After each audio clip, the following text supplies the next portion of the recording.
hey, Chris, when looking at a player like Levshunov, we seem to differ in projection, especially in zone defense.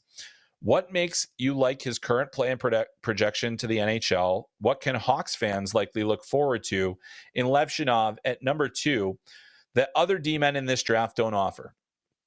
Well, I have seen a lot of the railing against Artyom Levshunov's defending, and I just don't see it that way. I see a big mobile defenseman who plays physically, who, yes, sometimes gets caught up the ice. Yes, he's prone to the big mistake.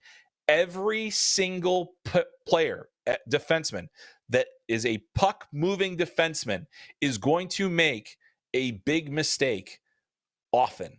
The thing is that they have the puck so much that it's just kind of the law of averages. You're going to see that.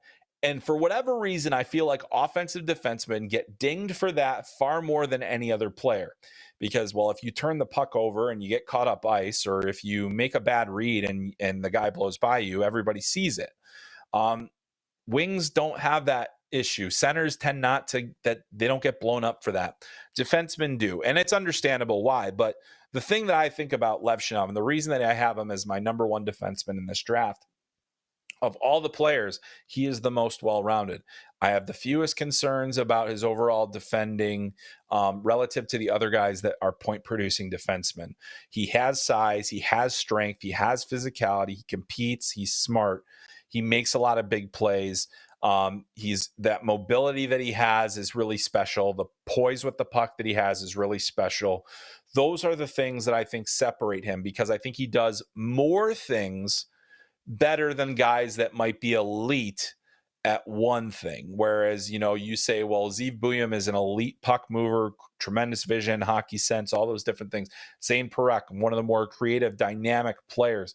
You've got a goal scoring ability with him that just doesn't come along very often. Same with Carter Yakimchuk.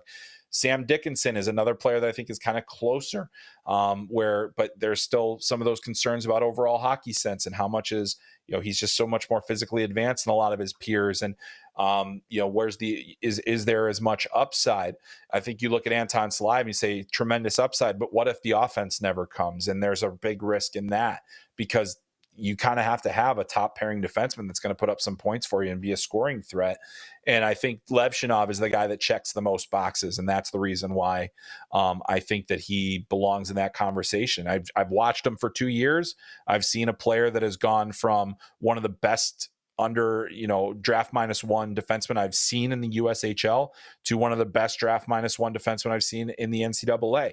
You look at the numbers and they back that up. So Levshunov is really a special prospect. And I think that, any concerns about his defending, while valid, are not necessary, are not deal breakers by any means.